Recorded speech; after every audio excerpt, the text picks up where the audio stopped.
When we study the history of civilizations that formed the bedrock of Western culture, we're often surprised, even shocked to find, that in the shadow of their sophistication, barbaric practices lurked. A classic example from classical times is the Roman arena, where, over centuries, thousands of slaves, criminals, and Christians were killed by wild animals or gladiators to entertain rulers and crowds. But has our species actually evolved much since those days? If we look objectively at an enormous percentage of today's so-called civilized entertainment, we're confronted with an ugly truth. As an old saying commonly uttered in Thailand and Vietnam goes, things are tragically same but different. In other words, new era or not, toxic mass amusements are still with us. Like many insane things in our complex modern world, violent, cruel, negative, message-based entertainment is something we need to see for what it really is, so we can then take wise action. Most of us from an early age, even in relatively enlightened households, have probably been exposed to far too many depictions of the worst side of humanity, normalizing such imagery.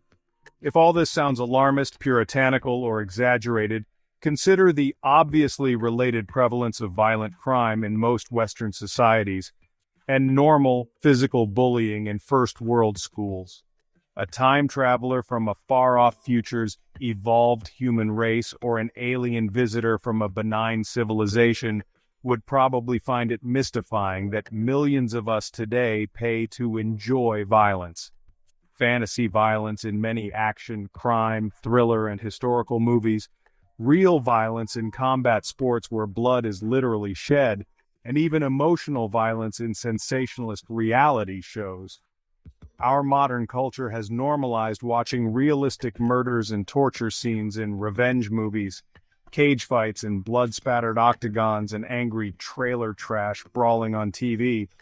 But once we step back from these familiar entertainments long enough to consider their effects objectively on human minds, souls, and communities, the danger they represent becomes clear, and carefully collating decades of verified scientific research brings this threat into full focus, as the American Academy of Family Physicians did, establishing shocking but indisputable facts. In the U.S., 71% of 8 to 18-year-olds have their own bedroom TV, on which in prime time, weapons appear 9 times an hour. By the age of 18, they've watched 200,000 violent acts. 2,000 separate studies of teens and young adults demonstrate a link between violent media and physical aggression, desensitization to cruelty, bullying, anxiety, depression, and nightmares. Violent media's most public effect is that in any given year, more U.S. children die from gun violence than from cancer, pneumonia, influenza, asthma, HIV, AIDS, and opioids combined. Only through a new wave of collective bravery can modern humans confront this poisonous elephant in the room. Despite its harm being scientifically proven, toxic entertainment culture powers on unabated, protected because of its huge commercial value, with effects detectable in every nation on Earth. Leaving young and impressionable minds aside, is violent entertainment any threat to highly intelligent, totally balanced, spiritually self-aware adults? Unlikely. But how many do you know? The uncomfortable truth is that for most humans with access to screens, violent media in films, TV, or games is like junk food. They know they shouldn't consume it, but it just feels so good. Why do violent films attract large audiences? There's an entire industry endlessly cranking out movies with the same plot. He or she was tough, got wronged, then took bloodthirsty revenge. People with little or no capacity yet for self-awareness don't realize that deeply buried anger, bitterness, and even sadism in them is subconsciously nourished and stimulated by such media. Classic addiction signs include the thrills they feel during carnage scenes, real adrenaline rushes, and instant emotional highs when that one-man army impossible hero slaughters the villains. Modern society's addiction to violence, first in celluloid, now in digital arenas, has been sustained partly because it's seen as a social institution, often defended in the name of art or free speech. Unfortunately, as an individual, no matter how aware, you can't instantly overturn this blight on our modern world, but you can guard your own gates. That is, limit unhealthy personal exposure. Many people report leaps forward in emotional wellness after realizing the subtle, invasive effects of violent media's energy and becoming more cautious and selective about what they watch.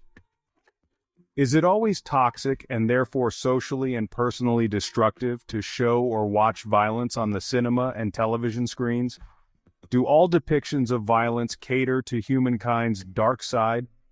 No, not if they avoid gratuitous details and focus on unmasking violence in its wider context, revealing its origin, confronting its consequences for perpetrator, victim, and society. Films and TV shows which expose the collective unconsciousness behind violence, ignorance, xenophobia, and cross-generational revenge can play a vital role in the awakening of humanity. They can become a mirror in which the masses see their own insanity, for that in us which recognizes madness as madness is sanity, and the first step on the road to overcoming insanity. Intelligent anti-war movies, for instance, show war's awful reality, so are not propaganda pieces or heroes' journey tales, and don't glorify violence or offer fixes for war film adrenaline junkies. It all begins with each one of us.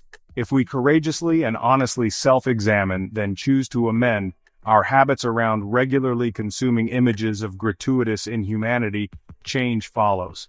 And once we've changed, that newfound balance, peace, and healthier outlook radiating from us will inevitably, through our example and of course conversations, influence others and the world. If any alarm bells have sounded about violent sports, movies, or games in your own life, you may also want to investigate your relationship with adrenaline from another angle. In episode 23,